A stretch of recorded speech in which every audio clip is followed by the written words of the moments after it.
Jaron Boots Ennis gives the boxing fans the update that they definitely want to hear. He says he's pretty much optimistic that a fight with Vergil Ortiz could happen. In a brand new interview with FightHubTV, the link will be in the description, Geron Ennis was at the Ring Awards. It looked like it was freezing in New York. The temperatures are excruciatingly cold, but he took the time to do the interview.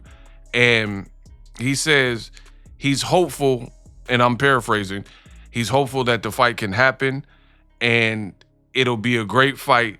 And as far as his side, he's saying everything is done. Everything has already been submitted.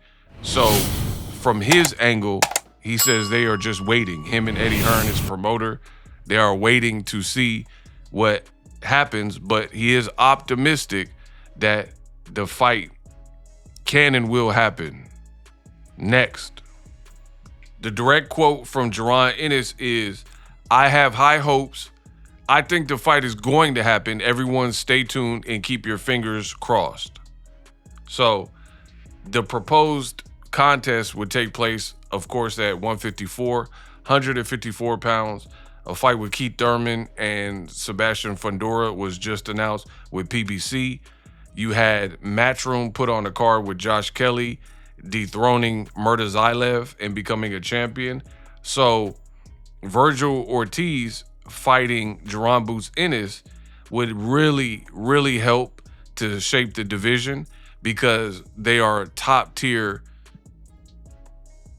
operators and top tier fighters at the junior middleweight division. So again, it would be a lot of early clarity since Josh Kelly just became champion, beat Murtazaev again.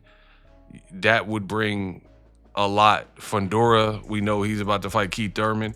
So if we can get another 154-pound fight going with arguably two of the best at junior middleweight, I think it does a lot for boxing and a lot for the division. So I really like it. However, I am also realistic. I am a realist. So for me, I told you I wasn't going to hold my breath for the fight to happen. There was obvious roadblocks. Now there's a bigger roadblock now that Vergil Ortiz has elected to put a lawsuit in against Oscar De La Hoya, his promoter, with Golden Boy Promotions. So no matter what anyone says, that creates more complexity. It doesn't mean that the fight absolutely can't happen because according to Rick Marinigan, the manager of Vergil Ortiz, they still want the fight. And Oscar De La Hoya also did interviews stating that he's still down to make the fight. You know, and it's weird what a lawsuit would do because initially, Oscar De La Hoya, he seemed a bit more like he was putting up roadblocks and ultimatums, if you will.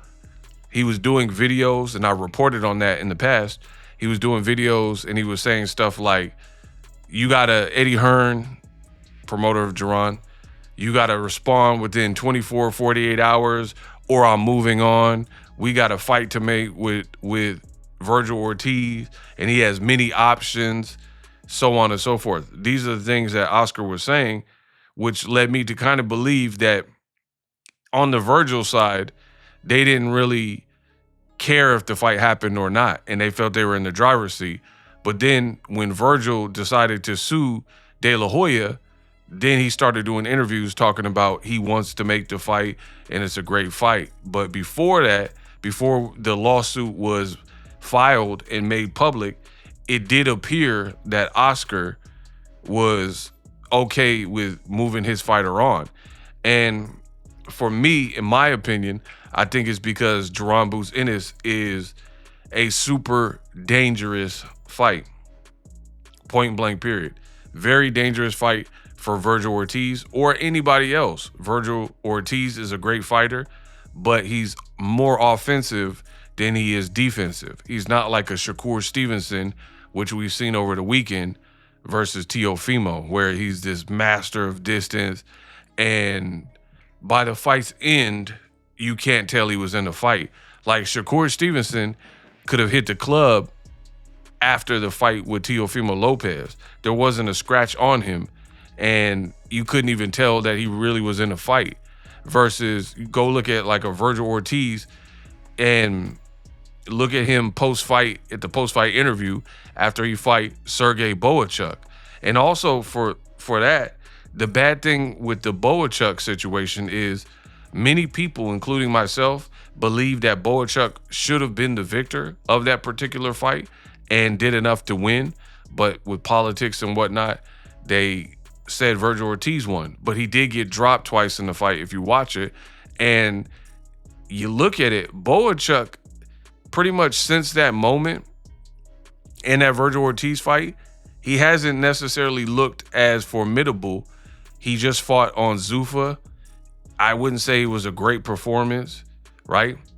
And he had the fight on the Canelo and Crawford undercard where he rematched Brandon Adams, the guy that previously beat him, previously stopped him. And Brandon Adams virtually won mostly all of the rounds. So not only did he stop you and beat you before, he beat you again and dominated you. And then there was even another performance before that where Boachuk, he looked okay right after the Vergil Ortiz fight. So that Boachuk victory is not aging as well as I thought it could have based on Boachuk's recent performances. For more boxing news, subscribe to the channel. Let me know what you think. All in all, Jaron Boots Ennis, Vergil Ortiz is definitely a great fight to make. We just have to wait and see to see if it'll happen. Again, subscribe for more daily boxing content and reports. I'm out. Live streaming can be tough, which is why I use StreamYard. Click the link in the description for StreamYard, which is an awesome tool that enables you to set up your stream with ease of use. Get great results with live streaming. It's what I use. Stream to social media with ease with StreamYard. Live streaming is here to stay. Engage with your audience using StreamYard. Great way to reach out to your audience and connect. So you need a tool that can do that.